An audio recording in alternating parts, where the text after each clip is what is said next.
प्यारे गुरुजी के प्यारे सत्संग चैनल पर आप सभी का स्वागत है।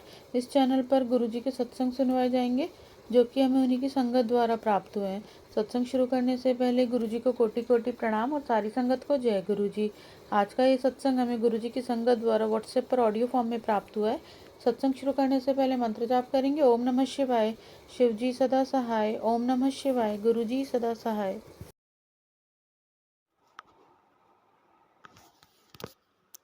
जय गुरुजी। शुक्राना गुरुजी। गुरुजी आपके चरणों में हमारा कोटि कोटि नमन। गुरुपा सभी संगत अंकल आंटियों को शुक्राना और हमारा शुक्राना सत्संग शेयर करने के लिए आंटी जी आपको तहे दिल से शुक्राना। हमारा शुक्राना सत्संग शेयर करने में अगर कोई भूल त्रुटि हो जाए तो संगत जी गुरुपा आप हमें क्षमा कर दीजिएगा। और गुरुपा आप सभी संगत अंकल आंटियों को गुरुपा बहुत बहुत ब्लेस करें, उन्हें हर कष्टों से दूर रखें, उनके परिवार में उनके बच्चों, उनके हस्बैंड, अंकल और परिवार के सदस्यों को गुरुपा बहुत बहुत ब्लेसिंग्स दें। अब मैं अपना सुखाना सत्संग गुरुपा के स्वरूप के सामने गुरुपा के दिव्य महामंत्र जाप से शुरू करूँगी। ओम नमः शिवाय। शिवजी सदा सहाय। ओम नमः शिवाय। गुरुजी सदा सहाय। जय गुरुजी। संगत जी ये जो घटना मेरे भैया के लड़के के साथ हुई है वो अभी 6-7 दिन पहले की बात है कि तब काली पूजा की छुट्टी थी। मैं अपने मायके गई थी अपनी बेटी को लेके।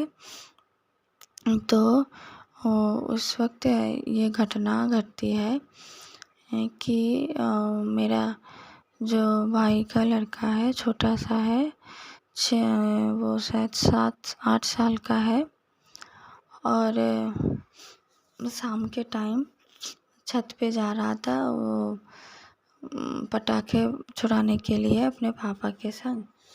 तो वो जो पटाखे थी वो ऊपर सीढ़ी के पास रखा हुआ था। तो उसके पापा नीचे थे और वो दौड़ के, बहुत ही चंचल है वो, तो वो दौड़ के जाके वो जो पटाखों का जो पैकेट है उसको उठाने लगा। जैसे ही उठाया तो उस उठाने की आवाज़ से एक छोटा सा सांप का बच्चा जो कि वो छत की जो खिड़की होती है सीढ़ी के पास, तो उस खिड़की पे ऐसे मतलब ऐसे शायद झूली हुई थी, खिड़की बंद थी और उसके पटाखे की वो बैग उठाने की आवाज़ से वो जो सांप था वो वहाँ से खिड़की से गिर के ठीक उसके पैर के पास गिरा, बहुत ही नज़दीक, शायद 2-3 उंगली का डिफरेंस होगा। और उसके पैर में वो जो बारिश में जो बारिश में जो स्लीपर पहनते हैं वो वाला स्लीपर पहना हुआ था उसने। और फिर वो दौड़ के आके उसके पापा से कहने लगा, पापा वहाँ पे सांप है। तो हम सभी जाने लगे देखने के लिए।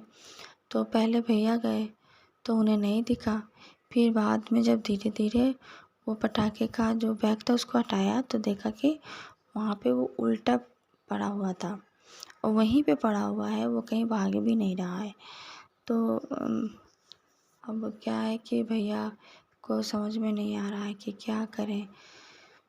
फिर हमारे जो मेड हैं जो खाना बनाती हैं एक आंटी जी, तो उनको ये सब बहुत अच्छे से पता रहता है, सांप देख के पता चल जाता है उन्हें कि ये मतलब पॉइजनस स्नेक है कि नॉर्मल स्नेक है। तो वो जब देखे तो कहने लगी कि ये तो बहुत ही पॉइजनस स्नेक है। तो फिर बाद में भैया उसको फिर मारने लगे, उसको मार ही डाले। और मैं तो मन ही मन बार बार कह रही थी, जब वो सांप चुपचाप लेटा हुआ था तो मैं कह रही थी इसे गुरुपा से, कह रही थी गुरुपा प्लीज़ आप ऐसा कुछ करिए कि ये छोटा सा सांप का बच्चा यहाँ से अपने आप चला जाए, किसी की कोई नुकसान ना करते हुए यहाँ से चला जाए तो वो भी बच जाएगा। तो पर ऐसा नहीं हुआ। अब मेरे भैया फिर एक डंडी लेके उसको मार दिए, क्योंकि वो सीढ़ी के अंदर था और नीचे आ सकता था, और ऊपर खिड़की बंद थी तो जा भी नहीं सकता था। वो शायद छत से आया होगा या फिर सीढ़ी के ऊपर से, ऊपर वाले जो छत है वहाँ से आया होगा। कहाँ से आया हमें कुछ नहीं पता, पर यही भैया को डर था। हाँ, और एक बात ये है कि मेरे जो भैया का लड़का है उसी को सांप दिखता है, बहुत दिखा उसको। हाँ, एक बार उसके साइकिल के अंदर से चला गया। तो उसके साथ शायद 6-7 बार ऐसा हुआ कि उसको ही दिखता है। घर में कहीं होता है तो और किसी को नहीं, पहले उसी की नज़र पड़ती है। हाँ, तो फिर बाद में भैया तो बहुत टेंशन में पड़ गए, क्योंकि वो छोटा बच्चा है।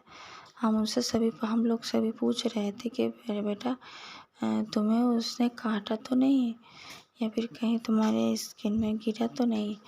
तो वो बोला नहीं नहीं पापा मुझे कुछ नहीं हुआ है, मैं तो देख के दौड़ गया था। पर मेरे भैया को उसका समझ में नहीं आ रहा था, बहुत कंफ्यूज हो गए। और भैया भाभी सभी उसका स्किन देखने लगे, हाथ के पास पैर के पास, कि कहीं कोई काटने का निशान तो नहीं है। तो उस बहुत पुराना कोई निशान था, शायद उसी को देख के मेरे भैया थोड़ा डर गए, कंफ्यूज हो गए। फिर कहते हैं कि नहीं नहीं अब देर नहीं करेंगे, हम इसको हॉस्पिटल ले चलते हैं। और वो पूजा का टाइम था, काली पूजा का टाइम। हम हॉस्पिटल लेके चलते हैं। सभी कहने लगे हॉस्पिटल लेके जाओगे तो वहाँ ये तो 24 घंटा रखना ही पड़ेगा। तो वो कहने लगे हाँ हाँ उन्हीं के अंडर, उन्हीं के ऑब्जर्वेशन में रहेगा तो ठीक रहेगा। भैया बहुत ज़्यादा टेंशन करने लगे। तो मैंने क्या किया, मैंने तो गुरुपा से मन ही मन क्षमा मांगी। गुरुपा मेरे परिवार के सदस्यों को आप क्षमा कर दीजिए, जो इस छोटी सी जीव को जो उन्होंने मारा उसके लिए आप क्षमा कर दीजिए गुरुपा। और मुझे पता है कि उस दिन मेरे भैया के लड़के के साथ कोई अनहोनी होने वाली थी, पर वो जो सांप गिर के उलट गया फिर वहीं पे वो लेटा रहा, कहीं नहीं गया। तो मुझे ऐसा लग रहा है गुरुपा ये इंट्यूशन से बता रहे हैं कि वो गुरुपा ने ही उसको वहीं पे कहा बस तू यहीं थम जा। हाँ, अब वो वहीं पे थम गया। हाँ, नहीं तो वो जो छोटा सा बच्चा है उसको कुछ भी कर सकता था, क्योंकि उसके बिल्कुल नज़दीक गिरा था।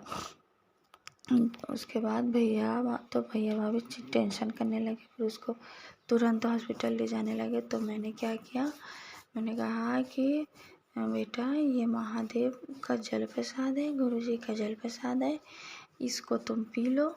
और सारे शरीर में मैंने छिड़क दिया। मैंने कहा अब कोई टेंशन नहीं है, कुछ नहीं होगा। पर हाँ भैया को टेंशन हो रही है। तो मैंने भाभी से कहा आप दोनों उसको ले जाइए हॉस्पिटल। उसको ले गए। वो बेटा जाएगा नहीं, क्योंकि वो दीपावली का समय है, सारे हर जगह वो पटाखे छुड़ रहे हैं, सभी छुड़ा रहे हैं। और सभी वो काली पूजा का पैंडल होता है कोलकाता में, तो उसको देखने के लिए सभी जा रहे हैं। हाँ, तो हम भी जाने वाले थे, पर ये घटना होने के बाद उस दिन फिर नहीं हुआ। फिर उसको लेकर गए हॉस्पिटल। अब घर में सभी को टेंशन है। मैं वही गुरुपा के स्वरूप के सामने मैं लगातार गुरुपा को अरदास करती रही और मंत्र जाप करती रही। गुरुपा भूल तो हो गई है हमसे, हमारे परिवार से, आप क्षमा कर दीजिए गुरुपा। पर आप हमारे भैया के लड़के को कुछ मत होने दीजिए गुरुपा, उसको हेल्थ ब्लेस करिए गुरुपा। तो मैं मंत्र जाप करती रही और उसके बाद मैं सत्संग मैंने देखना शुरू कर दिया। तो तभी क्या हुआ संगत जी, हाँ, जब मैंने सत्संग देखना शुरू किया कि देखें गुरुपा टेलीपैथी के द्वारा क्या बताते हैं, तो बस उसी वक्त एक सत्संग आया मेरे फ़ोन पे।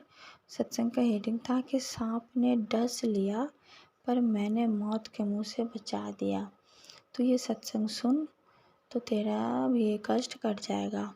उसमें था, मेरे लिए था कि मेरे भैया के लड़के के लिए था कि तुझे मतलब ऐसे कुछ सांप से है, कष्ट है। सत्संग में मैंने सुना कि उस आंटी जी ने कहा कि उनका कोई अगले जन्म में उन्होंने कोई नाग देवता, नागिन को, शायद नाग को या नागिन को उन्हें मारा था। हाँ, तो मतलब तो उनको वो डस लिया। फिर बाद में डॉक्टर्स कहने लगे कि उन सारे इसके शरीर में पॉइजन पहुंच गया है, फैल गया है, अब कुछ नहीं हो सकता। तो जब आईसीयू में भर्ती हुई तो उन्होंने अपने हस्बैंड अंकल जी को कहा कि आप गुरुपा का स्वरूप लेकर आइए। तो गुरुपा का स्वरूप लेकर आए, उनको उनके तकिए के नीचे रख दिया गया।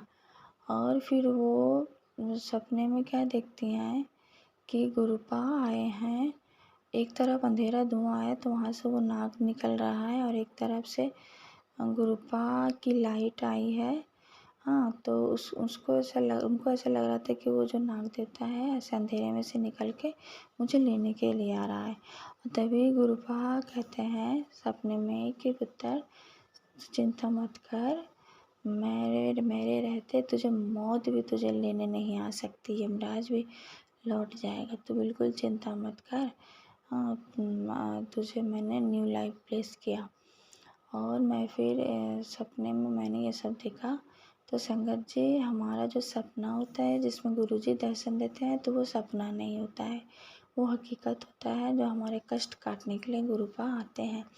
तो गुरुपा ने सपने में ही आंटी जी को बोला कि पुत्र, मैंने तेरा जो वो जहर था मैंने पी लिया। हाँ, तो आंटी जी ने बहुत बहुत शुक्राना किया गुरुपा को, और गुरुपा आपको भी बहुत बहुत शुक्राना गुरुपा, जो आपने छोटे से बच्चे को नया जीवन दान दिया गुरुपा। अब अच्छा, फिर बाद में जब मैं ये सत्संग सुनने लगी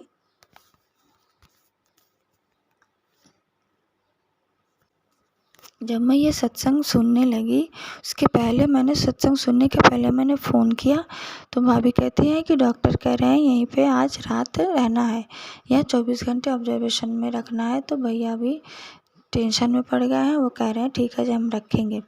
फिर बाद में जब मैं सत्संग सुनने लगी, सुनना कंप्लीट हो गया, उसके बाद ही उनका फ़ोन आया कि वो आ रहे हैं, कोई प्रॉब्लम नहीं है, अगर कुछ होगा मतलब घर में ही हम ऑब्जर्वेशन में रखेंगे। क्योंकि डॉक्टर्स जब मेरे भैया के बेटे से पूछे, प्रश्न किए बहुत सारे, तो उन्हें लगा कि शायद उसको नहीं काटा है। और फिर भैया भी कहने लगे ठीक है, फिर मैं घर ले जाता हूँ, अगर घर में ही उसको ऑब्जर्वेशन में रखूँगा। फिर वहाँ से उसको घर ले आए और मेरा सत्संग भी सुन चुकी थी मैंने। और जब वो फ़ोन किया कि घर आ रहे हैं तो मुझे बहुत बहुत अच्छा लगा। घर में सभी का टेंशन भी दूर हुआ। और गुरुपा को बहुत बहुत शुक्राना, इतना बड़ा मिरेकल आपने किया। हाँ, कि सत्संग सुनते सुनते ही गुरुपा ने ब्लेस कर दिया मेरे भैया के बेटे को, और वो आराम से घर पे आया। घर पे आके फिर उस दिन थोड़ा रेस्ट में रहना था उसको, पर वो बहुत चंचल है, लेकिन गुरुपा ने तो उसका कष्ट काट ही दिया था, उसको कुछ नहीं हुआ। जय गुरु जी, शुक्राना गुरु जी, ये सत्संग सुना के आपने मेरा और मेरे भैया के बेटे का बहुत बड़ा कष्ट काटा है गुरुपा। गुरुपा ने ये भी कहा है कि पर अब नाग पंचमी में, हर नाग पंचमी में तुझे दीप जलाना है। तो इसके लिए आपको बहुत बहुत शुक्राना गुरुपा। अमावस्या नाग पंचमी में दीप जलाएंगे गुरुपा। अब मैं अपना सत्संग यहीं विराम देती हूँ। ओम नमः शिवाय। शिव जी सदा सहाय। ओम नमः शिवाय। गुरु जी सदा सहाय। जय गुरु जी। अगर आप भी हमारे साथ अपना कोई सत्संग शेयर करना चाहते हैं तो आप भी अपना सत्संग हमें लिखकर या ऑडियो फॉर्म में रिकॉर्ड करके डिस्क्रिप्शन बॉक्स में दिए गए व्हाट्सएप नंबर या ईमेल आईडी पर भेज सकते हैं। गुरुजी की आज्ञा से उसे शेयर कर दिया जाएगा। और उन सभी संगत का शुक्राना जो हमारे साथ अपना सत्संग शेयर करते हैं। अगर आपको भी हमारे वीडियोस अच्छे लग रहे हैं और आप हमारे चैनल पर पहली बार आए हैं तो आप हमारा चैनल सब्सक्राइब कर सकते हो। सब्सक्राइब करके बेल आइकन को ज़रूर प्रेस कर लें, जिससे आपको हमारे आने वाले वीडियोस की नोटिफिकेशन मिल सके। जय गुरु जी। ओम नमः शिवाय। शिव जी सदा सहाय। ओम नमः शिवाय। गुरु जी सदा सहाय।